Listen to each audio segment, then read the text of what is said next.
PT Lipo Cikarang Tbk atau emiten dengan kode saham LPCK melalui Sekretaris Perusahaan LPCK Peter Adrian menyampaikan perseroan mendukung Kementerian Perumahan dan Kawasan Permukiman dalam mempercepat penyediaan hunian layak bagi masyarakat berpenghasilan rendah.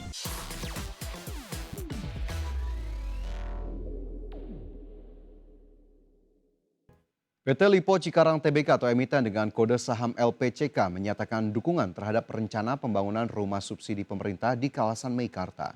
Perseroan menegaskan setiap rencana kerjasama akan dilaksanakan sesuai ketentuan hukum dan mekanisme perizinan yang berlaku.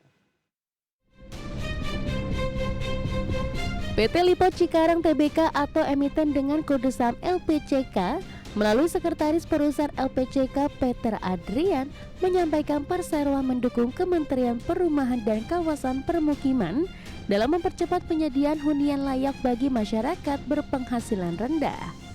Dukungan tersebut ditujukan untuk kawasan perkotaan termasuk rencana pembangunan rumah susun subsidi di kawasan Meikarta Cikarang.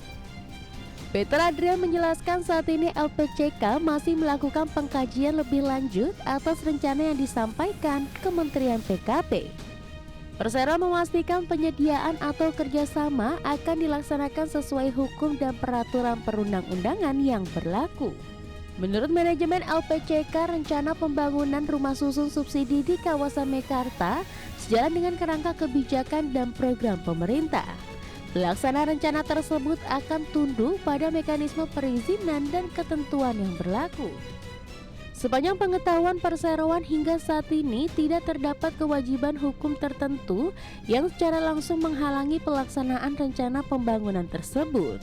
Hal ini disampaikan dalam keterbukaan informasi yang dikutip Rabu 21 Januari 2026. Sementara itu, Menteri Perumahan dan Kawasan Permukiman Marwar Sirait menyampaikan pemerintah akan membangun sedikitnya 18 tower rumah susun subsidi di kawasan Meikarta. Rencana pembangunan tersebut akan berlokasi di Desa Cibatu, Kecamatan Cikarang Selatan, dan Desa Jayamukti, Kecamatan Cikarang Pusat, dengan luas masing-masing lahan sekitar 10 hektar. Menteri PKP menilai pemilihan kawasan Meikarta sangat strategis bagi pekerja karena berdekatan dengan kawasan industri. Berdasarkan perhitungan pemerintah, jarak hunian ke pusat industri berkisar antara 2 km hingga 2,5 km dan konstruksi ditargetkan dimulai tahun ini. Tim Liputan IDEX Channel.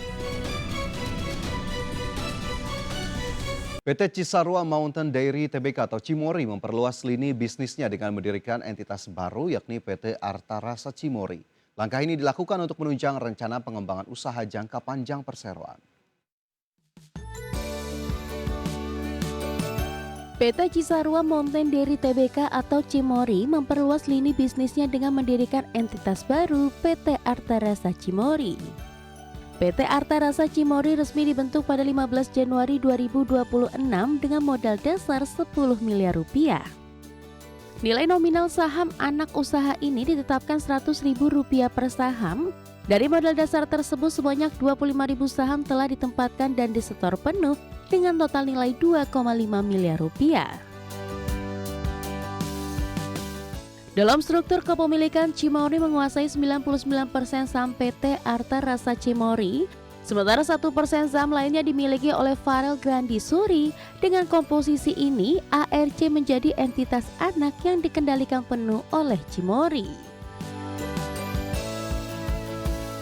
Di sisi lain, manajemen Cimory menegaskan pendirian anak usaha ini tidak berdampak negatif terhadap operasional, aspek hukum maupun kondisi keuangan perseroan.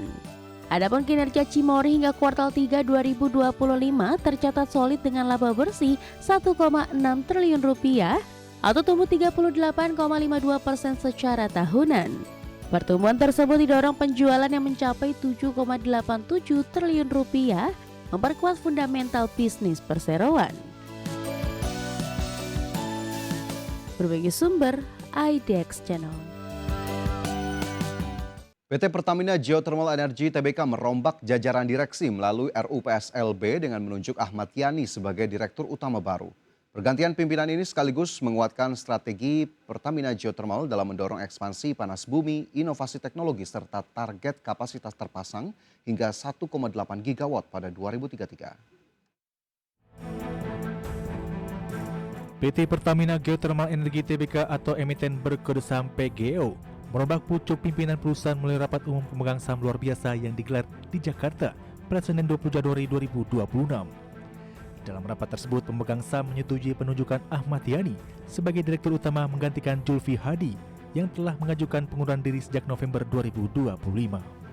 Penunjukan Ahmad Yani dinilai sebagai langkah strategis untuk menjaga kesinambungan bisnis energi hijau di bawah naungan Pertamina Group. Manajemen menilai penyelenggaraan kepemimpinan ini akan memperkuat posisi PGO sebagai pemain utama dalam pengembangan panas bumi nasional. Komisaris Utama Pertamina Geothermal Gigi Adi Atmo menyatakan optimisme terhadap kepemimpinan Ahmad Yani. Menurutnya, berbekal pengalaman panjang di industri panas bumi, khususnya di lingkungan Pertamina Group, Ahmad Yani diyakini mampu menegaskan arah strategi PGO sebagai produsen panas bumi kelas dunia. Sebelum ditunjuk sebagai Direktur Utama, Ahmad Yani menjabat sebagai Direktur Operasi PGO sejak tahun 2023. Selama menjabat, Ahmad Yani mencatatkan kontribusi signifikan dengan membawa PGO mencapai rekor produksi panas bumi tertinggi sepanjang tahun 2025.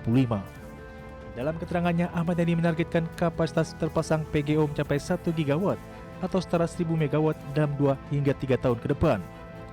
Kapasitas tersebut ditargetkan terus meningkat hingga 1,8 gigawatt pada tahun 2033. Dengan ditopang potensi hingga 3 gigawatt dari 10 wilayah kerja panas bumi yang dikelola secara mandiri, serta didukung penunjukan Andi Joko Nugroho sebagai Direktur Operasi baru. Tim Liputan, IDX Channel. Kita bergeser ke indeks harga saham gabungan. Pemirsa, terpantau hingga penutupan perdagangan sesi pertama Rabu 21 Januari, indeks harga saham gabungan tertekan cukup dalam, lebih dari 1%, tepatnya 1,24% ke level 9.021. IHSG dibuka sudah di zona merah, pemirsa, di 9.094 dan bahkan sempat menyentuh level terendah di 8.999. 601 saham melemah menjadi penekan utama IHSG, sementara 152 saham menguat dan 205 saham lainnya bergerak stagnan. Saham-saham berkapitalisasi besar atau Big Caps tercatat menjadi penekan utama dari indeks harga saham gabungan, diantaranya ada Astra International dan juga United Tractors yang terpantau turun lebih dari 10% dan menjadi penekan utama dari pelemahan IHSG di sesi pertama Rabu. Lebih lanjut kita lihat, pemirsa, sejumlah data ataupun saham-saham yang bergerak dalam kategori top gainers maupun top losers. Dari top gainers ada saham Antam yang masih mampu bergerak menguat di tengah terkoreksinya IHSG, naik 3,4%, Arci menguat 1,98%, MDKA naik 3,74%, dan juga ada saham Oasa yang menguat 5,97%. Sementara saham yang masih dalam kategori top losers dan menjadi penekan utama dari IHSG di sesi pertama ada Bumi yang turun 4,83% ke Rp384. Astra International turun tajam 11,34% ke 6.450. Begitu pula dengan saham United Tractors turun 14,93% ke 27.200 dan saham BBCA yang merosot 1,88% ke level Rp7.850. Dari sisi sektoral, barang baku masih mampu menguat 0,39%, sementara industri memimpin pelemahan dengan penurunan sebesar 6,77%. Diikuti properti turun 3,34%, transportasi dan logistik terkoreksi 2,51%.